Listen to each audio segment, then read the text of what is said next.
guys, and welcome back to The Bright Side. Macy here, the Bright Side Girl, and today we are talking about Mermaid Marathon.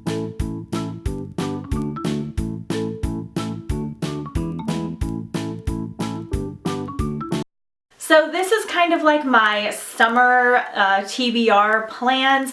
I did this last year basically by myself and I wasn't very good about updating or anything. This is going to be a very loose readathon. So basically the goal is to read at least one mermaid book between June and July, summer. I'm going to be reading probably as many mermaid books as possible.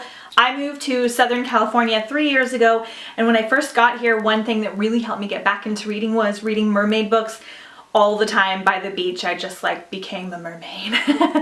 And so I have a lot of recommendations for you, and I have a lot of books that I want to read, which I'm going to do a separate Mermaid Marathon TBR for myself. Today we're going to do some recommendations of some of my favorite mermaid books and see if you like them. I'm so stoked because mermaids are trending right now. There's a new mermaid TV show. There are several new mermaid books coming out this summer/fall, and they all sound amazing because it's sometimes hard to find a good mermaid book that's not like super cheesy or like really dumbed down or weird. So I'm really excited about that I'm finally like on trend with the mermaid books. But the goal of this readathon is just to get everybody reading more mermaid tales, because I found some really great ones that are beloved in my heart, and they're so fun for summer, especially sometimes even the fall, because some of them are dark and creepy.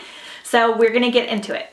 So for this particular recommendations video, I'm going to do just a few of the books that I recommend, and then I'm going to do another one right before July so that you guys aren't overwhelmed with recommendations, and hopefully I've read a few more things by then as well. So we're going to start off with some of my favorites. First, we're going to start off with Forgive My Fins by Tara Lynn Childs. This one is actually the second or the third book in the series because I don't own the first one yet. But this is a middle grade mermaid series, although our main character I think is still like 17 or 18. It is crazy good. It is really short. It's kind of like a contemporary mermaid tale. It is definitely got some underwater aspects, but it is about a mer lady living on land with her aunt, and she just kind of wants to be human and let her like mer past go. And that doesn't exactly wind up working out for her because of certain things that have to happen because she's of royal blood and all that kind of stuff. But it is super lighthearted. It's super fun. She makes all these quirky sayings, like she'll just be like, you know, she'll stub her toe and she'll say, "Oh, son of a swordfish." And I really liked it. Normally I don't like it when the language is like really strange and different, but I really liked this one. But it's very like lighthearted and fun. Just, it kind of feels like almost like a Disney book, if that makes sense. So if you're into those like lighthearted, fun, quirky tales, definitely read this one, or at least give it a shot. I loved the romance in it, and it was just super cute and really fun. Next up is Monsterous Beauty by Elizabeth Fama. Me and Elizabeth Fama have a little bit of an odd relationship. I can't decide if I like her books. Sorry for the shiny cover, library copy. This was one of the first mermaid books that I had read, and it is real dark, and I was not expecting that. And it's also got some other like paranormal elements into it, and there's like crazy stuff that happens in this one, and it is just really dark, and I kind of need to do a book talk on it. I do plan on rereading / listening to this one this summer because I think that I did like it, because I can't stop thinking about it. It just kind of really creeped me out, so I just decided that I didn't like it. But that was before I was kind of like into being creeped out a little bit. If you guys want a really dark mermaid book, then Monstrous Beauty is the way to go. It's supposed to be a Little Mermaid retelling, but that's like extremely loose in my opinion. Next up, another library book. This is Of Poseidon by Anna Banks. There's also Of Triton and Of Neptune. This trilogy is kind of a cross between the other two I talked about. It's got some lighthearted stuff in there, and it's got a little bit of dark stuff in there, but not a lot. So this one has a lot of fun romance. Same thing, like mermaid lady living on land, and I don't think this girl knows that she's a mermaid in the beginning of the tale. or she's not a mermaid and she finds mermaids. I don't know, it's been a while since I've read it, but I remember I enjoyed it. I didn't absolutely love it, but I liked it, and the rest of the series is decently good too. If you like mermaid books, you're gonna like this one. If you don't like mermaid books, you might not, but I think it's worth a shot, especially for the summertime. Next up, I have Deep Blue by Jennifer Donnelly. This is part of the Waterfire Saga. There are four books in this mermaid series. This one is by Disney Hyperion. It has those Disney vibes. It has that like fun adventure feel to it. So it does have some dark stuff in here, more so than you would expect for the way that the story is told, because it is told in kind of like a light way. This one is different from the others because it is set entirely under the water in the sea, because our lead character is the princess of the mermaid series, like the mermaid area that she's in, and some things happen to her city and she's kind of a brat and then she makes some friends and they go on a journey and they're kind of like mermaids slash witches, which is really cool. It's really, really fun. It's maybe not like the best, most well-written book in the world, but it's a really fun adventure. The side characters in here, like one of the girls has a little like piranha fish for a pet who is like super cute and funny, and it's just really, really fun. But it does have some like darker stuff that happens in here during like the battles and things like that. So I really enjoyed my time reading this one. Again, I just love mermaid tales, and I really liked being completely underwater the whole time and not being like about, you know, a mermaid that is on land that doesn't know she's a mermaid, or that, you know, wants to be a mermaid or whatever. And I liked it. There's a lot of magical abilities. I am also going to reread slash re-listen to this one this summer. And the last two I'm going to talk to you about are my favorites of all time right now. We'll see after this summer if anything can top it. This one that I'm talking about is Atlantia by Ali Condé.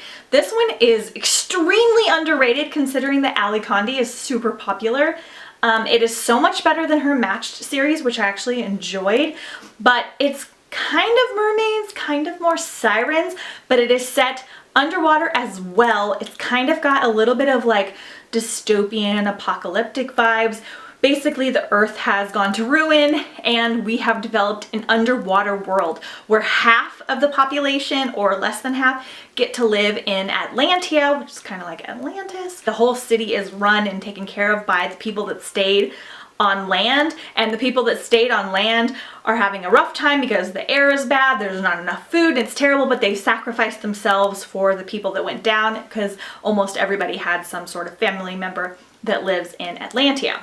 And one person, I think a year or something like that, gets sent up to land to live there if they want to from Atlantia. So our lead character wants to do that, and something surprising happens at the ceremony and she expects to be sent up, and something is going on, and then there's like murder and mystery, and there's like a getting to know yourself, and then there's like a journey that she has to take, and she has to develop some skills. And so they're not actually true mermaids, like they don't have fins and things like that, but they live underwater in like this, basically like a bubble type dome.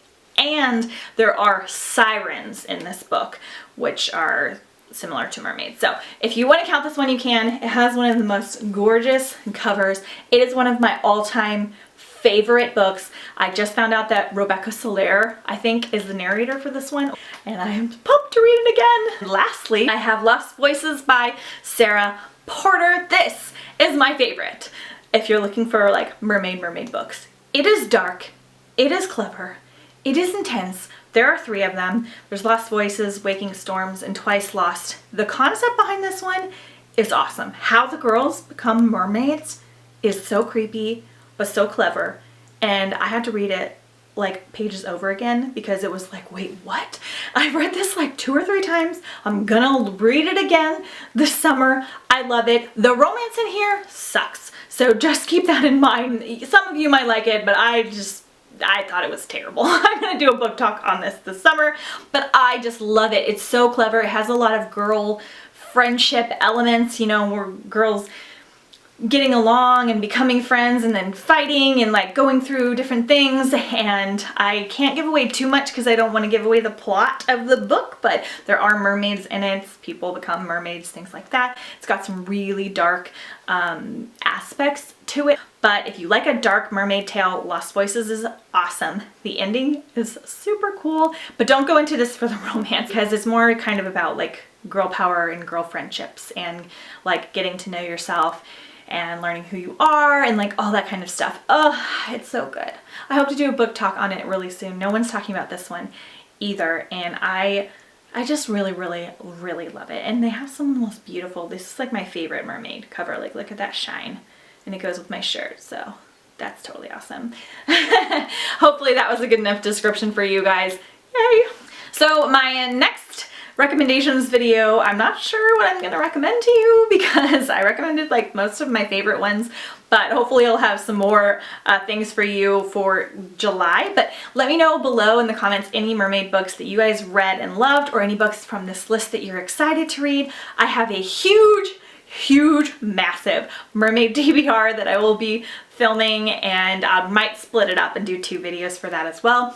It even counts if you guys want to read books that aren't like about mermaids, that have mermaids in them. So let's think like pirate books, or Peter Pan, or even like Harry Potter and the Goblet of Fire, you know, things like that. If you just want to participate and talk about some mermaidy goodness with me, then stay tuned. I will be posting pictures and maybe some more videos like along the way as well. But I just basically want a summer full of mermaid books. I'm a seasonal reader, and mermaids and pirates and ships and things are what I like to read. So that is it for my really long recommendations video and mermaid marathon. Coming up next, we're going to start on June 1st. And I'm excited to do it. So I will see you guys soon. You can watch my video from last year about Mermaid Marathon as well if you would like. I will post that in the comments below. But I will see you guys next time on the bright side. Bye!